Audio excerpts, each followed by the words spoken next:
Hello, ഇന്ന് വന്നിട്ടുള്ളത് ദോശൻ്റെ കൂടെ കഴിക്കാൻ പറ്റിയിട്ടുള്ള ഒരു തക്കാളി ചട്നീൻ്റെ റെസിപ്പി ആയിട്ടാണ് കേട്ടോ. അതിന് വേണ്ടിയിട്ട് ഒരു പാന് സ്റ്റൗവിൽ വെച്ചിട്ടുണ്ട്. അതിലോട്ട് 1 ടേബിൾ സ്പൂൺ വെളിച്ചെണ്ണ ഒഴിച്ചിട്ടുണ്ട്. ഇനി ഇതിലോട്ട് 1 ടീസ്പൂൺ ഉലുവ ഇട്ട് കൊടുക്കുക. അതൊന്ന് പൊട്ടിയതിന് ശേഷം ഒരു 4-5 അല്ലി വെളുത്തുള്ളി ഇട്ട് കൊടുക്കുക.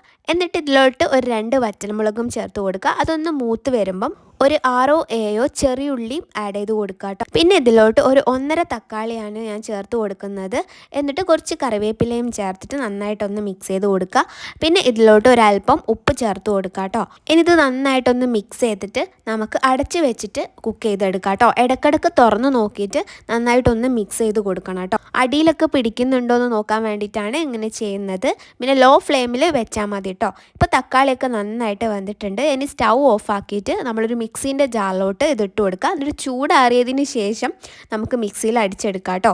ഇനി സെയിം പാനിൽ തന്നെ കുറച്ചുകൂടി വെളിച്ചെണ്ണ 1 ടീസ്പൂൺ വെളിച്ചെണ്ണ ഒഴിച്ച് കൊടുത്തിട്ടുണ്ട്. അതിലോട്ട് കുറച്ച് കടുകും കുറച്ച് ചെറിയുള്ളി അരിഞ്ഞതും 2 വറ്റൽമുളകും ചേർത്ത് നന്നായിട്ട് വഴറ്റിയെടുക്കുക. പിന്നെ കുറച്ച് കറിവേപ്പിലയും കൂടിയും ചേർത്ത് കൊടുക്കുന്നുണ്ട്. ഇനി 1 ടീസ്പൂൺ മുളക് പൊടി ഇതിലോട്ട് ചേർത്തിട്ട് ലോ ഫ്ലെയിമിലാക്കിയിട്ട് നന്നായിട്ടൊന്ന് മൂപ്പിച്ചെടുക്കുക കേട്ടോ. മുളക് പൊടി നന്നായിട്ട് മൂക്കണം.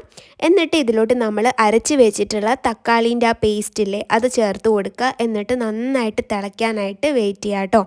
അപ്പോൾ അടിപൊളിയായിട്ടുള്ള ചട്നിയാണ്. നമ്മൾ സാധാരണ എപ്പോഴും വൈറ്റ് ചട്നി അല്ലേ ഉണ്ടാക്കുക. അപ്പോൾ അതിന് പകരം ഇതൊന്ന് ട്രൈ ചെയ്ത് നോക്കുക കേട്ടോ. അപ്പോൾ ട്രൈ ചെയ്ത് നോക്കിയിട്ട് ഇഷ്ടമായിട്ടുണ്ടെങ്കിൽ ലൈക്ക് ചെയ്യുക, കമൻറ്റ് ചെയ്യുക. എൻ്റെ പ്രീവിയസ് വീഡിയോസൊക്കെ ഒന്ന് കാണാൻ നിങ്ങളെ ഫ്രണ്ട്സിനും ഫാമിലിക്കും ഒക്കെ ഒന്ന് ഷെയർ ചെയ്ത് കൊടുക്കുക കേട്ടോ.